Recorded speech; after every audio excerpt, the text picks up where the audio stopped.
नमस्कार, स्वागत है आपका। आप देख रहे हैं अपना उत्तराखंड और मैं हूं आपके साथ श्रेया दीक्षित। बुलेटिन की शुरुआत करते हैं। उत्तराखंड कांग्रेस प्रदेश अध्यक्ष करण महारा प्रदेश कांग्रेस कमेटी, पीसीसी और ब्लॉक अध्यक्षों के खाली पड़े पदों पर नियुक्तियों की सहमति लेने दिल्ली दौरे पर हैं। इस दौरान वो पार्टी के बड़े नेताओं से मुलाकात कर रहे हैं। मंगलवार को करण महारा ने दिल्ली में कांग्रेस की वरिष्ठ नेत्री और वायनाड से नवनियुक्त सांसद प्रियंका गांधी से मुलाकात की और उन्हें वायनाड लोकसभा सीट से भारी बहुमत से जीतने पर बधाई दी। इस मुलाकात के दौरान करण महारा ने उत्तराखंड के विभिन्न मुद्दों पर चर्चा की और राज्य में कांग्रेस को जमीनी स्तर पर मजबूत किए जाने को लेकर जानकारी साझा की। करण महारा ने कहा, उत्तराखंड का प्रत्येक कांग्रेस कार्यकर्ता इस बात के लिए प्रतिबद्ध है कि राष्ट्रीय और प्रदेश स्तर से आने वाले संदेशों को बूथ स्तर तक प्रभावी रूप से पहुंचाया जाए।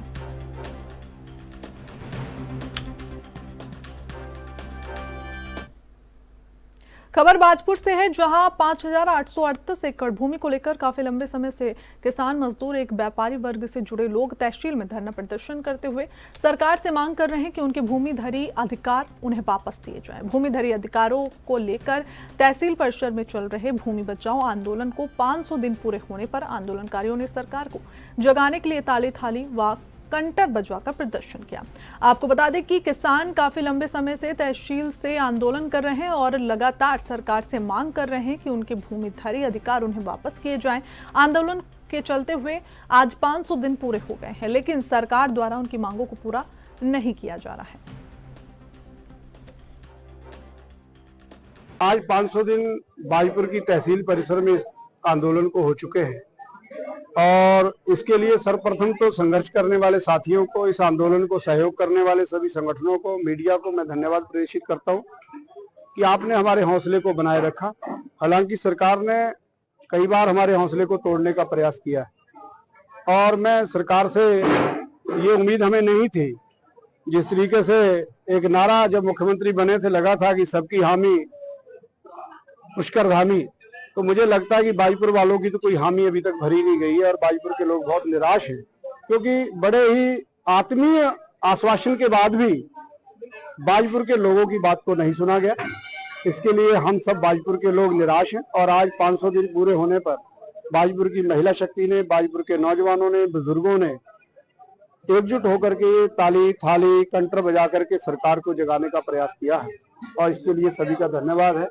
बहुत से यहाँ साथी आए हैं और भविष्य में अब ये आंदोलन जो है अब ये चिंगारी ज्वाला बनने की ओर है। हम भविष्य में आगामी रणनीति तय करके जल्द ही जिले में एक बैठक का आयोजन करके इस आंदोलन को और तेज करने का प्रयास करेंगे और निश्चित रूप से यहाँ हमारे परिवारों की नींदें हराम है, उनकी जमीनें जा रही हैं, उनके बच्चों की पढ़ाइयाँ प्रभावित हो रही हैं, शादियां प्रभावित हो रही हैं, तो हम सरकार को भी चैन की नींद नहीं सोने देंगे।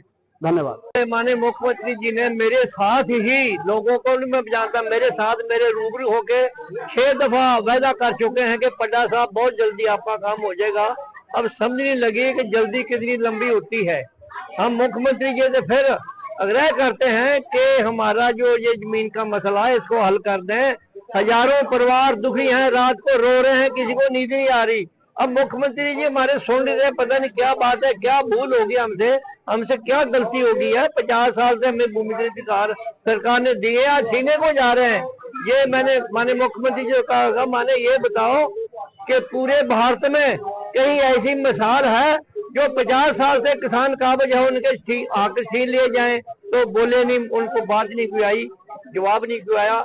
अब हम परेशान हैं।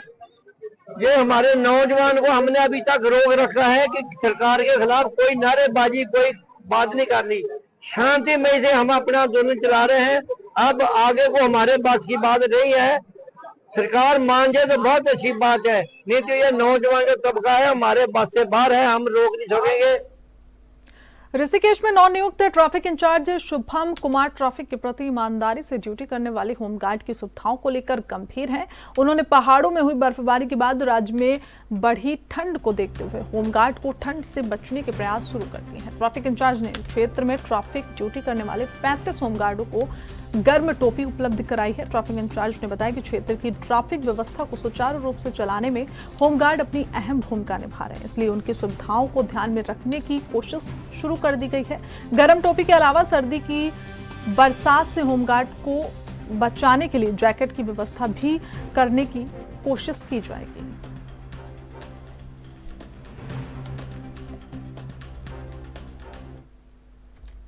वरिष्ठ पुलिस अधीक्षक प्रहलाद नारायण मीणा द्वारा जनपद के सभी थाना प्रभारियों को नशे के खिलाफ कठोर कार्रवाई करने के निर्देश देने के बाद काठ गोदाम पुलिस ने एक बड़ी सफलता हासिल की है। पुलिस ने 2 युवकों को गिरफ्तार किया है जो मोटरसाइकिल से नशे की तस्करी कर रहे थे।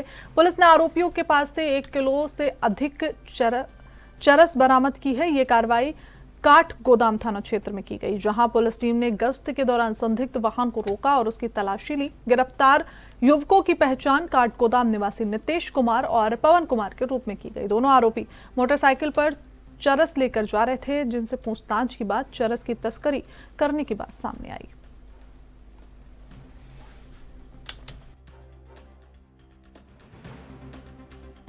चौपला पे जो पकड़े गए हैं ये काठगोदाम की तरफ जा सकता है कि यूटेन की तरफ जा रहे हों, लेकिन पुलिस को सूचना मिली। पुलिस द्वारा चेकिंग के दौरान इनसे चरस बरामद हुई है। दोनों के खिलाफ NDPS के अंतर्गत FIR दर्ज हुई है। इन्हें गिरफ्तार कर जेल भेजा जा रहा है। कितनी चरस बरामद हुई है सर? 1 किलो 104 ग्राम चरस बरामद हुई है। कहाँ के रहने वाले थे ये दोनों आरोपी? दोनों दमोह ढूंगा के हैं। इनके पास से एक मोटरसाइकिल भी बरामद हुई है, उसे भी सीज कर लिया गया।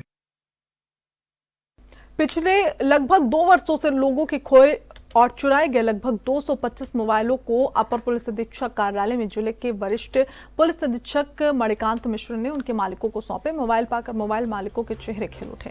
वरिष्ठ पुलिस अधीक्षक मणिकांत मिश्र ने पुलिस टीम की भूरी भूरी प्रशंसा की और उनकी पीठ थपथपाई। यहाँ बता दें कि ये मोबाइल लोगों के 2023 में गायब हुए थे, जिसको लेकर कप्तान ने SOG और पुलिस टीम को निर्देशित किया कि वो इन मोबाइलों को अतिशीघ्र बरामदगी करे। इसी क्रम में टीम ने 225 मोबाइल बरामद किए हैं। ये कई महीनों से लोगों के मोबाइल जो गुम हुए थे उनको SOG की टीम के द्वारा सर्विलांस पर लगाया गया था, जिसमें कुल 225 मोबाइल बरामद किए गए थे। इनकी कीमत लगभग 32 लाख रुपए है। आज उन मोबाइल को जो उनके असली धारक हैं उनको प्रदान किया जा रहा है। मोबाइल 6 फरवरी 2023 में खो गया था। ये मेरी पॉकेट से गिर गया था, मगर मैंने बहुत सर्च की तो मुझे मिला नहीं। आज ये मुझे यहाँ अपने पुलिस डिपार्टमेंट के तरफ से जो है ये इन लोगों ने सर्च करके मुझे दिया है और मुझे इतनी बेहद खुशी हो रही है। हालांकि चाहे भले ही इसमें कुछ ना हो, मगर मिल गया है, इस बात की बहुत खुशी है। पुलिस की कार्यप्रणाली से कितनी संतुष्ट हैं आप? मैं बहुत संतुष्ट हूँ और बहुत अंदर से उनको थैंक्सफुल हूँ इसके लिए कि मतलब मेरे साथ साथ बहुत से लोगों के जो है मोबाइल सभी को मिल गए। बहुत अच्छा, पुलिस ने बहुत सराहनीय काम करा है, हमारे विश्वास को और मजबूत करा है और हम पुलिस के ऊपर बहुत धन्यवाद करना चाहते हैं। उन्होंने हमारा फ़ोन हमें वापस दिलवाया। कब ये आपका जो है मोबाइल खोया? 4 जनवरी 1923 को गिरा था सर। आज मिला है? हाँ जी। तो कैसा महसूस हो रहा है? बहुत अच्छा लग रहा है। क्या नाम है आपका? मेरा नाम मुकेश सचदेवा, मुकेश कुमार फोन पे। आज माननीय कप्तान साहब का काशीपुर दौरा हर मंगलवार को जैसा विदित है कि होता ही है, तो आज उसी लिए हमने जो है माननीय कप्तान साहब को 5 जनवरी 2025 गुरु गोविंद सिंह जी के 359वें जन्मोत्सव के उपलक्ष्य में हमने निमंत्रण पत्र माननीय कप्तान साहब को दिया है कि वह भी हमारे इस सामाजिक कार्यक्रम में शिरकत करें और संगतों के दर्शन करें। पुलिस प्रशासन के लिए क्या कहना चाहेंगे? सर, पुलिस प्रशासन के लिए तो आज तो बहुत अच्छा हमारे काशीपुर SOG प्रभारी माननीय रविंद्र बिष्ट जी ने जो मोबाइल चोरी का खुलासा आज किया है, और इसके लिए मैं धन्यवाद कहूँगा माननीय कप्तान साहब के लिए, माननीय कप्तान साहब को कि उन्होंने अपनी टीम को इतनी आज़ादी दे रखी है कि वह किसी को भी पकड़ें। पहले काफ़ी दिक्कतें रही हैं, अब वो दिक्कतें काफ़ी ख़त्म हो गई हैं। और रविंद्र बिष्ट जी को एक बार फिर से बहुत बहुत बधाई और शुभकामनाएं पूरे पुलिस प्रशासन को कि आगे भी ऐसे खुलासे। मंगलौर क्षेत्र में विजिलेंस टीम की छापेमारी के बाद सैकड़ों किसान बीते रोज मंगलौर विद्युत उपखंड कार्यालय में अनिश्चितकालीन धरने पर बैठ गए और विजिलेंस टीम द्वारा की गई कार्रवाई को वापस लिए जाने एवं विद्युत दरें कम किए जाने की मांग की धरने पर पहुंचे। भारतीय किसान यूनियन के गढ़वाल अध्यक्ष संजय चौधरी ने कहा कि विधायकों से लेकर सांसद तक के भत्तों में बढ़ोतरी कर दी गई है। देश में महंगाई चरम पर है, लेकिन किसानों के फसलों के दामों को बढ़ाया नहीं गया है। किसानों की आय पर सरकार का कोई ध्यान नहीं है और अब उत्तराखंड प्रदेश ऊर्जा प्रदेश होने के बाद किसानों का शोषण किया जा रहा है। बिजली चोरी के बहाने किसानों पर कार्रवाई की जा रही है।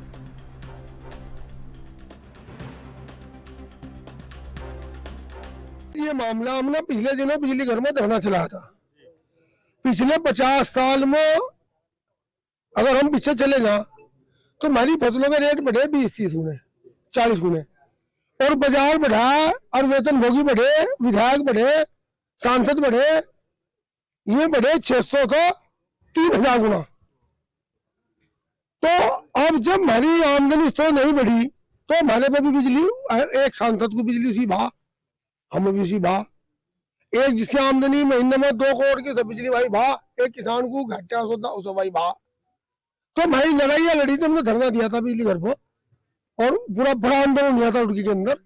तो कोई सुनने वाला नहीं है, अंधी पीसरी कुत्ते खा ले। तो अब हम गरीबों के घर में छापे, बिजली की चोरी तो बड़ी बड़ी फैक्ट्री कर रही, अगर कोई फर्नेस भी 1 करोड़ रकम की बिजली रोज चोरी करती हो, बहुत फैक्ट्री थी जो बिना चोरी के चलती नहीं, फिर वो बिजली वहां कम पड़ेगी तो कार्रवाई करे, कार्रवाई का मुद्दा बना लिया इस किसान को, जो किसान लागत मूल्य से कम पर देश का पेट भर रहा है। हमारे पास सिर्फ खून है, जितने चलान कल करे डॉक्टर बुला रहे हैं हम, सरकार खून बेचने की तैयारी करो। अगर किसी में 10,000 का तो 10,000 का खून दे देगा, 1 लाख का तो 1 लाख का खून दे देगा, चाहे हमारे प्राण में करना, हम पूरा इनका कर्जा चुका देंगे। आज हम यहाँ खून देना है अपना। वही बिजली घर पर तो किसान आंदोलन करने में मजबूर कर दिया सरकार ने। हम पहले तो ही बिजली यूज करते आ रहे, पैसा भी दे रहे सरकार का, उस तो पहले भी बिजली की लड़ाई पे ये आंदोलन शुरू हुआ था। ये 87 में भी बिजली की लड़ाई पे था, आज भी बिजली की लड़ाई। पूरे देश में इस किसान ने बिजली की लड़ाई लड़ते तो 37 साल गुजार दिए। इनका पेट नहीं भर रहा है, बिजली तो इस देश का पैसे दे रहा है किसान, और लुटाई चल रही है अंधी, फैक्ट्री चल रही, फर्नेस चल रहे। पहले मीटर नहीं लग रहे थे गाँव में, सब सुचारू रूप से बिल दे रहे थे, कोई बिजली नहीं रोकता था, सब बिल दे रहे थे, चाहे वो उस पर 50 का वो 100 का वो। उसी आधार को आधार बनाकर इन्होंने एक मिनिमम चार्ज कर दिया, भाई तो 300-400 दे, उसे भी किसान दे रहा था। अब उस मिनिमम चार्ज के नाम पर इन्होंने मीटर लगाना शुरू कर दिए। मीटरों का विरोध हुआ तो फिर 1 मीटर और ले आए। हम लोग कह रहे ना मीटरों को पैड लो अपनों को, और जिस तरह हम पहले बिल दे रहे थे उसी तरह देंगे। हमारे फैक्ट्री चल नहीं रही, 5 मिनट कुट्टी कटो, 5 मिनट पानी चलो। जनपद के सभी थाना प्रभारी वरिष्ठ पुलिस अधीक्षक लोकेश्वर सिंह के अनुसार अपने अपने थाना क्षेत्र में ग्राम सुरक्षा समितियों के साथ मिलकर स्थानीय ग्रामीणों को साइबर अपराध, डिजिटल अरेस्ट और महिला सुरक्षा के लिए जन जागरूकता अभियान चला रहे हैं, ताकि ऐसे अपराधों पर प्रभावित ढंग से अंकुश लगा सके। इसी क्रम में रखड़ी खाल थाना अध्यक्ष संतोष पैथपाल के द्वारा थाना क्षेत्र के गांव में ग्राम सुरक्षा समिति और महिला मंगल दल व ग्रामीणों के साथ मिलकर साइबर अपराध, डिजिटल अरेस्ट और महिला सुरक्षा पर जन जागरूकता गोष्ठी का आयोजन किया गया। इसी मौके पर ग्राम कोटनाली में थाना अध्यक्ष ने ग्राम सुरक्षा समिति के सदस्यों और महिला मंगल दल की महिलाओं तथा ग्रामीणों के साथ मिलकर जागरूकता अभियान चलाया तथा ग्रामीणों को जागरूकता पंपलेट भी इस दौरान वितरित किए गए। इसके साथ ही पुलिस द्वारा इस दौरान हेल्पलाइन नंबरों की जानकारी दी गई।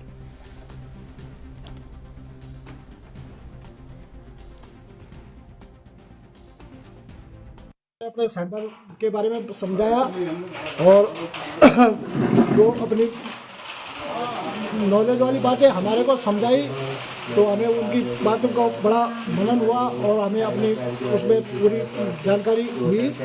एक साहब हमारे गांव में आए, हमारे को अपनी जानकारी हमारे उसमें डाली, तो हमें बड़ी खुशी प्रशंसा हुई और हम उनका बहुत बहुत धन्यवाद करते हैं, जो हमारे ग्राम सभा के अंदर अपने अमूल्य समय दे करके। कोटनाली हमारे यहाँ रखड़ी खाल थाने से ये लोग आए, तो हमें सब चीज़ के लिए बताया, जैसे कि युवा लड़कियों को कैसा बचना चाहिए, गांव के लिए सब कुछ बताया हमें, लड़कों के बारे में सब कुछ ठीक ठाक।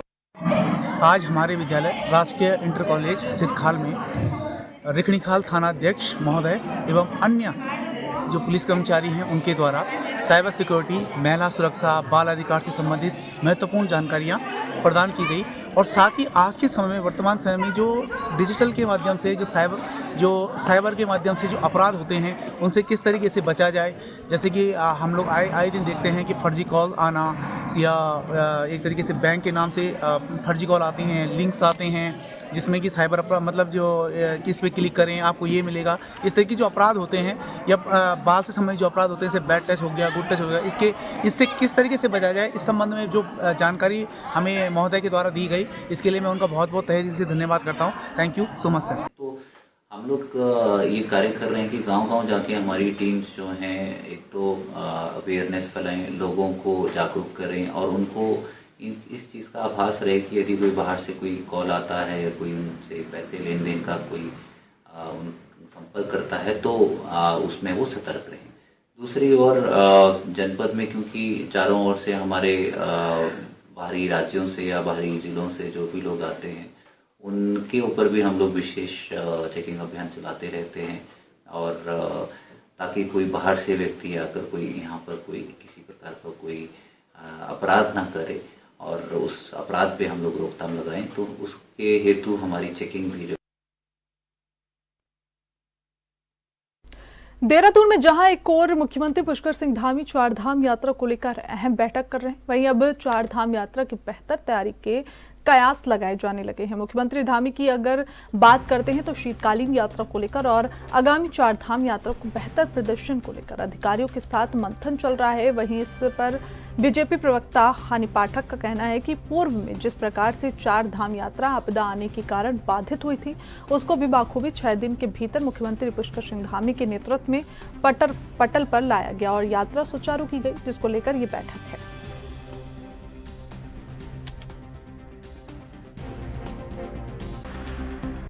देखिए, जो इस बार आप यात्रा के समय आपदा आई थी, उस आपदा में भी लगातार जिस प्रकार से मुख्यमंत्री जी डटे रहे और उन्होंने मात्र 6 दिन में यात्रा को वापस शुरू किया, उसके तहत ये लगता है कि वो लगातार यात्राओं को लेकर गंभीर चले आ रहे हैं। और जो अभी आज बैठक है उसमें जो शीतकालीन यात्रा चल रही है उसको लेकर पूरा देखा जा रहा है और शीतकालीन यात्रा में किस प्रकार से हमारी उत्तराखंड की जनता को रोजगार का साधन मिलता रहे, इसलिए यात्रा को सुचारू रूप से चलाने की बात करी जा रही है। और जो आगामी यात्रा हमारी होगी उसको लेकर सड़कों वगैरह की व्यवस्था को लेकर, सड़कों को दुरुस्त करने को लेकर, वहां पे साधु संतों की बातों को लेकर, इस तरीके की सभी चीजों को लेकर ये आज ही अहम बैठक करी गई है। निश्चित तौर पर इस बैठक में जो नतीजे निकल कर आएंगे वो हमारी उत्तराखंड की खबरें और भी वक्त एक छोटे से ब्रेक का।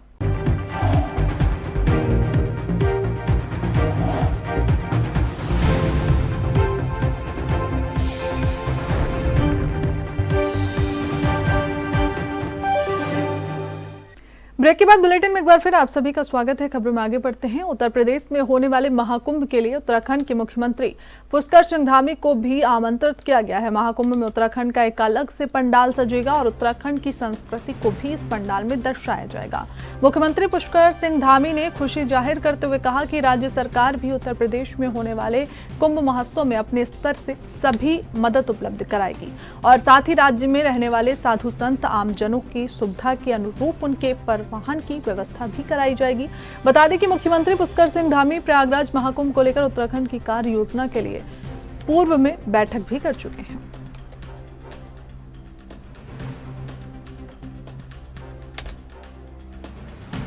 क्योंकि माँ गंगा यहीं से निकलती हैं और यहीं से लाकर वहाँ संगम में मिलती हैं। संगम में गंगा यमुना का संगम होता है, तो ये हमारे लिए बहुत ही गौरव की बात है, खुशी की बात है कि कुंभ वहाँ पर आयोजित हो रहा है। तो हमारा हर तरह से यहाँ से, चाहे हमको जो स्नान इत्यादि के समय में जल की अत्यधिक आवश्यकता होती है, वो जल भी हम लोग यहाँ से उसको छोड़ेंगे, करेंगे और कुंभ में प्रतिभाग भी करेंगे। यहाँ से आवागमन के लिए भी, परिवहन की व्यवस्था सुनिश्चित करने के लिए भी हमने बैठक की है, जिससे कि हमारे राज्य से जाने वाले सभी हमारे साधु संत हैं, तीर्थयात्री हैं, आराम से जाएं और अपने।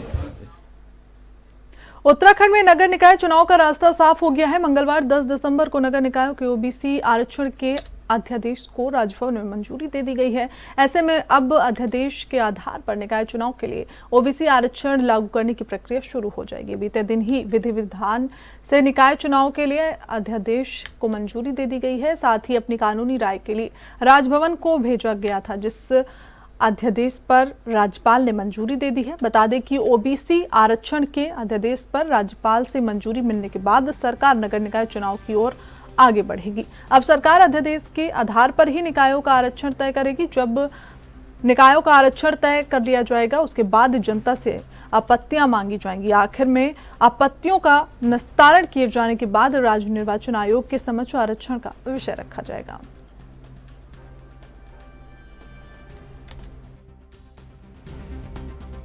देखिए, राजभवन से जो अध्यादेश को मंजूरी मिली है वो मंजूरी तो मिलनी थी, क्योंकि सरकार ने 1 साल से चुनाव को लटका के रखा। अगर सरकार चाहती तो 1 साल पहले इसमें जैसे प्रवर समिति का गठन किया था और ये जो प्रस्ताव राजभवन को भेजा था, विधेयक को हरी झंडी राजभवन से अब मिली है, तो सरकार की उदासीनता है। 1 साल पहले चुनाव होना चाहिए था। पूरे प्रदेश के लोग, जनमानस आज त्रस्त है। प्रदेश के अंदर कोई भी ऐसा काम नहीं हो रहा जिसको कि हम कहें कि सरकार ने ये काम किया है, और इन्होंने कोई काम ऐसा नहीं किया जिनको भाजपा की हम उपलब्धि बता सके। कांग्रेस निकाय चुनाव के लिए पूरी मजबूती के साथ तैयार है। इनके मंत्री प्रेमचंद अग्रवाल जी बार बार झूठ बोलते रहे। राज्य की जनता इस बात को संज्ञान में रखेगी। इन्होंने कहा था कि 25 दिसंबर तक हम चुनाव करा देंगे, जो अंतिम बार कोर्ट को बोला था। पहली बार तो इन्होंने बोला था कि हम समय पे चुनाव कराएंगे, फिर 6 महीने का कार्यकाल बढ़ा दिया, फिर 3 महीने का कार्यकाल बढ़ा दिया, फिर प्रशासकों का कार्यकाल अनिश्चित काल के लिए बढ़ा दिया। आज राजभवन से इस विधेयक को मंजूरी मिली है, तो मैं समझता हूं कि चुनाव होने चाहिए, लेकिन राज्य सरकार की मंशा अभी भी चुनाव कराने की नहीं है। वो किसी भी प्रकार से चुनाव को प्रभावित करना चाहते हैं, चुनाव को टालना चाहते हैं। जिस प्रकार से इन्होंने निकाय के चुनाव टाल दिए, इन्होंने छात्र संघ के चुनाव टाल दिए, इन्होंने सहकारिता के चुनाव टाल दिए, इन्होंने पंचायत के भी अब चुनाव टाल दिए, क्योंकि इनको मालूम है कि हम बहुत बुरी तरह चुनाव हारने वाले हैं। अब जिस दिन भी घोषणा होगी, हम घोषणा का इंतजार कर रहे हैं। कांग्रेस पूरी मजबूती के साथ तैयार है और राज्य में कांग्रेस का परचम लहराएगा और भारतीय जनता पार्टी की हार निश्चित। देखिए, सरकार के द्वारा और भारतीय जनता पार्टी के द्वारा नगर निकाय चुनाव को लेकर के पहले से ही पूरी तैयारियां कर ली गई हैं और आज राजभवन के द्वारा जो सरकार के द्वारा आरक्षण विधेयक को मंजूरी के लिए भेजा गया था, उसको राज्यपाल जी की शायद स्वीकृति मिल चुकी है। तो निश्चित रूप से जल्द ही फिलहाल बुलेटिन में बस इतना ही। देखते रहिए एनपी न्यूज।